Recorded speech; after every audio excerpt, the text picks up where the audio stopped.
Știu, nu trece o zi fără să te gândești la țara ta, la satul tău natal. Mai știu că în amintirile tale noi am rămas aceiași. Avem aceleași griji, aceleași pasiuni, aceleași așteptări.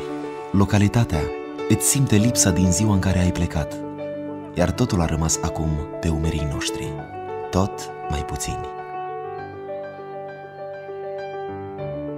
Știm la fel ca tine că lucrurile nu se schimbă într-o zi, dar eforturile noastre comune ar putea da roade chiar de azi. Acum când ai reușit să înveți atâtea lucruri noi și vrei să le aduci acasă, poți pune umărul la renașterea localității tale.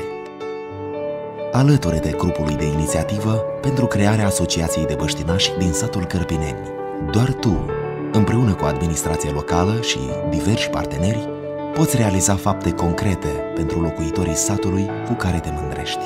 Noi știm că te gândești la satul tău natal.